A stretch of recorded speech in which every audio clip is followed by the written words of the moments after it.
treatment that she was asked to take. When her husband went to the pharmacy to check on it, $1,200 a month for the period of time that she needed to take this drug.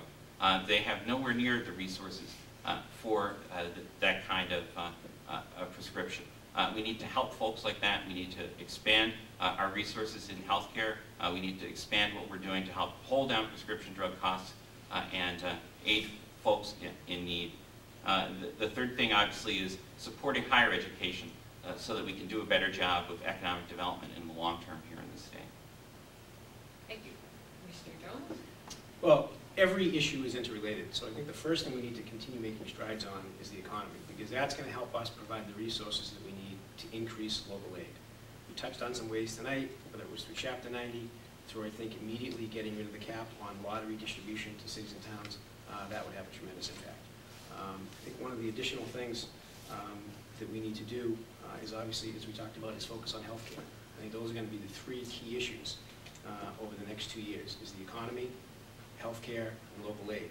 They're all interrelated. To the extent we have our economy chugging along, it's going to give us the resources we need to address our concerns in education and healthcare. But those aren't going to be the only issues. We touched on some other ones tonight. 40B. The threat of 40B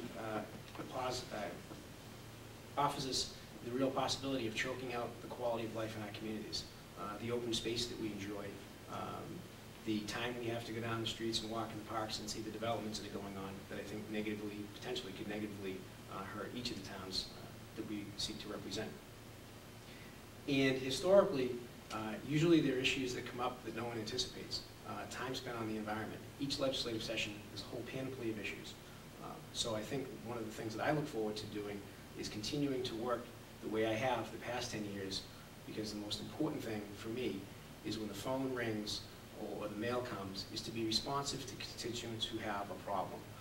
One of the most exciting things for me was a lady who called, a daughter who called, and I say exciting in the ability to help, a daughter who called whose mother was suffering from ovarian cancer, terminal cancer. And her brother was in the service overseas and was able to get back stationed stateside. But he still wasn't able to come and be with his mother in her remaining days. And we were able to, using the resources of our office, make that happen, so that that son, serving our country, could be with his mother in her declining days, in her remaining days. Those are the kind of things that I'm proud of, and that's going to be my first and primary concern, should I be reelected. Thank you. Okay, we're going to move now to the closing statements, and we will start with Mr. Jones on a closing statement. On November 2nd, the voters have to decide which of you to vote for. So can you help them in your final 2-minute statement by stressing the major differences you see between yourself and your opponent? Well, this is an important election, and as I said to people in my opening remarks and throughout this campaign, it isn't about being a Democrat or a Republican or being unenrolled, but that you face a decision between two candidates, one who has a strong record of serving you, of serving the communities in this district with dedication, honesty, integrity, and a demonstrated commitment to this district. My family's lived in this town for 45 years, and I'm proud to have lived here for almost 40 myself. It's where I chose to build a home, raise a family, and a place that I love because I grew up and I get to help people that I knew growing up and that helped me grow up.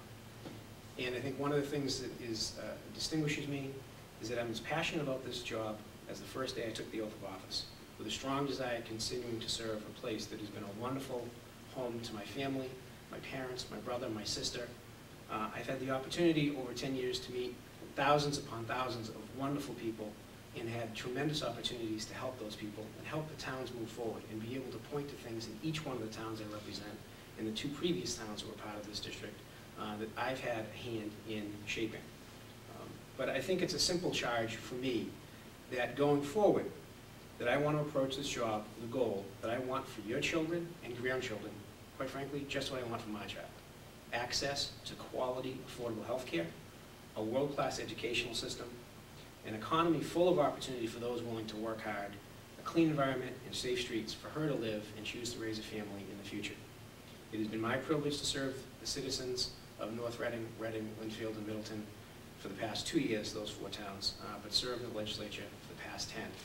I would be honored if you would consider giving me your vote for another term on November 2nd. Thank you, and thanks to the League for sponsoring tonight's forum. Mr. Ford.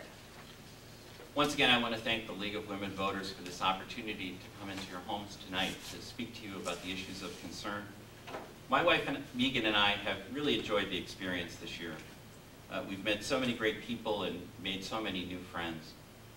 As a show of my commitment to the communities, I've spent time this summer and fall walking the district, and I've knocked on 7,000 doors in North Reading, Lynnfield, and Middleton. I've had the opportunity to speak to many of you face to face. I did this to hear your concerns about what state government should do for our towns and for our schools. I've heard the message of your desire for change. Change from the system that gives us higher and higher property taxes while school fees are soaring. Change from the system that produces hundreds of thousands of Massachusetts residents without health insurance while costs for the rest of us are soaring. Change from a system where our state is 47th out of 50 states in aid to our public colleges and universities while working families are struggling to finance their child's college education. I do not believe that career politicians get it. I do not believe that they understand the impact these issues have on our families. I am offering a different vision for the future. My vision includes real steps to hold down costs for health care, a vision that offers us affordable housing that does not cost our communities or threaten their essential character, a vision that offers our seniors hope that they can continue to live in our communities when they retire, a vision that places education at the center of the state's agenda. On these and other issues, I pledge to be open, accessible, honest on my opinions and my votes. I will maintain a website where you can keep informed of developments at the State House and what I am working on. I'll maintain a district office where you can visit for more information or to let your feelings be heard on issues big and small. I will offer office hours both during the day and evening when constituents can reach me. I'm proud to be the Democratic nominee for state representative. I respectfully ask for your vote on November 2nd. With your vote, we can make this vision a reality. Thank you very much, and go Red Sox. Thank you. Okay, as the president of the North Reading League, I just wanted to say thank you to Mr. Tafoya and Mr. Jones for participating in tonight's forum. Thank you to the local press for offering questions and coverage, and thank you to the cable TVs from the four towns offering to repeat this tape that was made tonight up until the election next week. Thank you to Peggy Cruz from Andover for being our moderator, and Karen Pearson and the other members of the North Reading and Middleton Leagues for helping with tonight's events.